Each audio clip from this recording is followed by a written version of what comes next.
Welcome back to another episode of Rock Boys Football, taking another deep dive into this Florida Gators program that sounds like they're going to be extremely active in the transfer portal, hosting a multitude of visitors this week. Want to talk about some names that have emerged, and a couple days ago, we talked about some names. Now, you update 72 hours from now, there are even more names that will be on campus for the Florida Gators. Want to talk about some of those names, give you guys some of my thoughts on them. And I think it goes back to something we talked about when Florida signed a smaller class in 2024 out of high school than I think a lot of Florida Gator fans had hoped. And yes, some of those decommitments down the stretch absolutely stung, but you got your main guys and DJ Lagway and LJ McCray. And I think it's almost a blessing in disguise because you look at this Florida Gators team and what they need to do to be successful in 2024. The young talent on this roster is not the question. This is a young and talented football team. They needed more experience. They needed more depth and guys that are ready to play in 2024. So signing a smaller class in 2024 from the high school ranks allowed Florida, allowed Billy Napier to be more aggressive in the transfer portal. That's kind of exactly what you're seeing them do. Want to talk about some more top targets that have emerged. Before we get into it, just want to say thank you to you guys, and especially the Florida Gator fans. This has been a program that has truly been a blast talking about over the last couple of weeks, and the amount of support the Florida fans have shown the boys truly has been amazing. I look forward to continue to break down the commitments for the Florida Gators out of the transfer portal. If you guys do enjoy the content, you enjoy the updates, consider subscribing to the channel. And without further ado, let's get into this one. And I want to start with the position group that is by far, in my mind, the biggest priority for Florida, and that's getting this offensive line right. And you look back to that 2023 year, and this is something we've talked about. We don't need to go that far into it. And the Florida Gator fans that are listening and watched every game on Saturday know the offensive line was a problem, not only in terms of pass protection, but getting that run game going as well. And Florida looking to address that problem in the transfer portal with one of my more intriguing prospects that I think is available in the portal. And at the end of the day, it's extremely hard to find starting caliber offensive tackles that are available in the portal. And Devin Manuel coming over from Arkansas certainly could be that guy. And this is a guy that I remember coming out of high school with 6'9", 380 pounds and a massive human being, but you saw he clearly needed to get that body right. Just wasn't moving the way he needed to move to start at tackle in the SEC. And you fast forward 2 years after Arkansas, and he's kind of got that body right? 6'9", 310 pounds. And every year I listen to other podcasts and kind of get a vibe of what's happening in fall camp for other teams. And this was a name that was mentioned for Arkansas. Devin Manuel, 6'9", 310 pounds, had a phenomenal fall camp and suffered an injury late in camp and didn't really get to play a ton for Arkansas till later down in the season. Started against Missouri at tackle, looked really good. And on the year, 195 pass blocking snaps, only 8 pressures allowed. And when he finally got healthy, he looked really good for Arkansas. And I think this could kind of be a diamond in the rough in terms of maybe getting overlooked by a lot of other Power 5 programs, but a guy that started the last 3 games for Arkansas at tackle and at the very least comes into Florida and just adds to the depth and competition at this tackle position. And we've said it, I feel pretty good about Florida on the inside of that offensive line.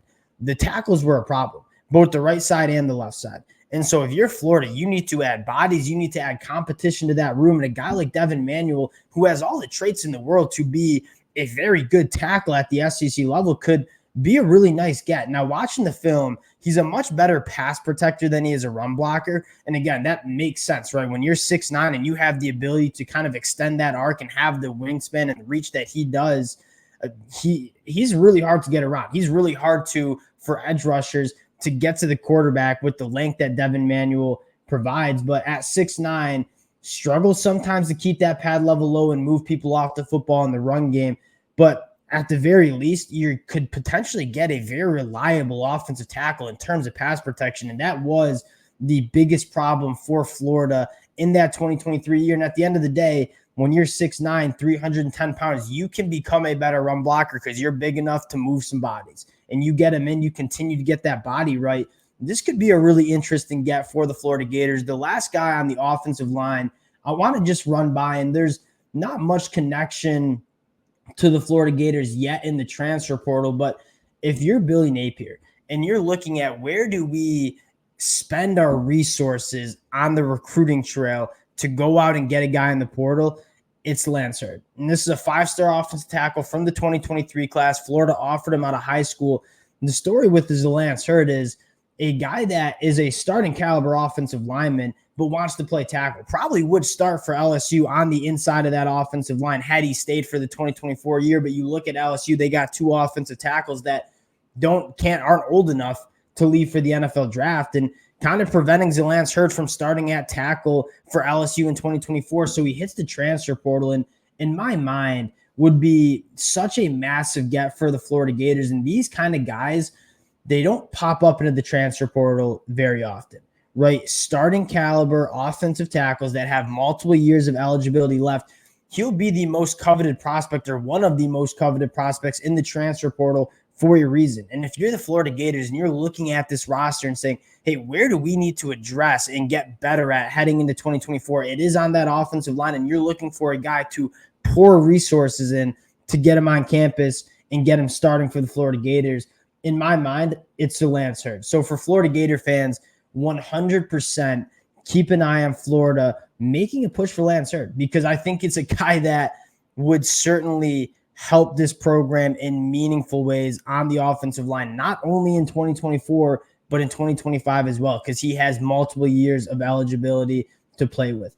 Now, the next position group that it seems like Florida is trying to get aggressive in, and we talked about a couple guys a couple days ago that they're having on campus in that back end, is the secondary group. And I am really happy about what Will Harris is doing. Now he gets Jason Marshall to come back to Florida for a year, and I get, for Florida fans, you're frustrated with Jason Marshall. He did not play nearly to the expectation that we thought he'd play in 2023. You can't argue with the traits that Jason Marshall has, and getting him back for year 4 with a new defensive backs coach and Will Harris. If you can get him to reach even 80% of his potential, he's going to be a quality starting cornerback for the Florida Gators in 2024. So I get the frustration is there. He's a guy that I would encourage Florida fans to just be patient with, because he's a guy that I think could certainly explode onto the scene. Probably would have been drafted in the NFL had he declared, just based on the fact of what player he could be at the NFL level. Getting him back for year 4, massive for Florida. Another guy I'm looking at in the transfer portal, expected to be on campus this weekend for Florida, is Cam Alexander, one of my favorite cornerbacks available, and that's because he's played really good football at the college level. And you saw, and we've talked about this, one of the problems Billy Napier had last year in the transfer portal was too much logo chasing, right? Going out and getting guys who hadn't been particularly good, but were from good schools. I think RJ Moten was probably the best example in that defensive back room. And as a Michigan fan, RJ Moten played solid, but there was a reason why he lost his starting spot at Michigan. He wasn't great. And you go out and get him, and it just didn't work out for Florida.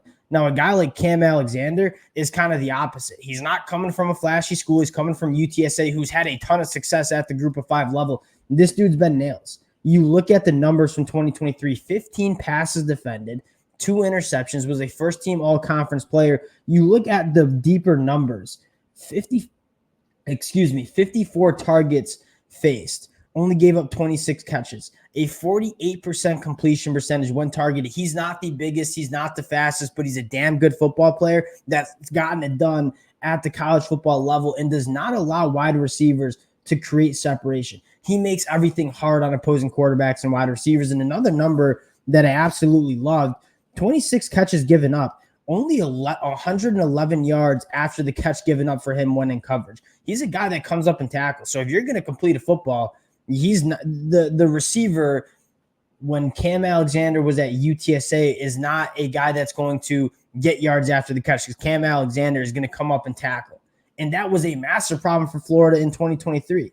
Guys were getting open, completing passes, but then the defensive backs weren't coming up and tackling. So a guy like Cam Alexander, extremely sticky cornerback, very good tackler, kind of checks the boxes of what Florida wants in that cornerback room. And you take a look at Cam Alexander and Jason Marshall, and if Jason Marshall achieves that potential that he has, that is not a bad cornerback room for the Florida Gators in 2024. The last guy I want to talk about, and this is a guy that we didn't mention last time, but I think an intriguing prospect, is DJ Douglas. Started his career as a walk-on at Alabama, transfers to Tulane.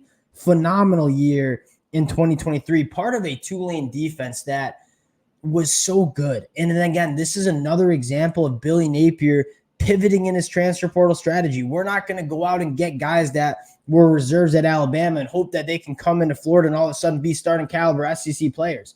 We're going to go out and get players that play good, maybe at a group of 5 level, but can make that transition and be starters at the SEC level. DJ Douglas was phenomenal for Tulane in 2023, 54 tackles, 4 interceptions on his career, in a guy that, something we talk about a lot with this Austin Armstrong defense, the importance of being versatile, being able to play a lot of positions, being able to give a lot of looks to opposing defenses. He'll rush the passer from that edge position. He'll come up and play as a box safety. He'll play as a slot corner. He'll play as a free safety. You look at his snap count, they used him all over the field. He stayed on the field for Tulane pretty much every single play. 201 snaps in the box, 157 as a slot, another 300 as a free safety.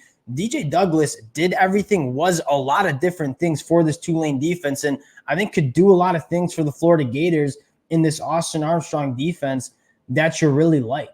And I think to round out this conversation, it's nice to see the Florida Gators target guys that are proven at the college football level and are looking to prove themselves at the SEC level, as opposed to getting guys from other Power 5 schools that weren't necessarily starters and hoping that they can come in and be starters for the Florida Gators. And I think that's a really good recipe for Billy Napier in the transfer portal. I think that's the most benefit. You look at the benefit of the transfer portal, I think one of the best benefits is allowing guys that were under the radar coming out of high school that go to group of 5 teams and show that they were underrated and that they deserve an opportunity at the Power 5 level. That's kind of what Billy Napier's targeting. Those are the kind of guys Billy Napier's going after. And for Florida Gator fans, this might be a very exciting next couple of days. A ton of transfer portal targets visiting Gainesville this week. We'll be breaking down the commitments. Very, very excited. Appreciate you guys rocking with the boys again. If you guys do enjoy the content, consider subscribing to the channel, and we'll talk to y'all later.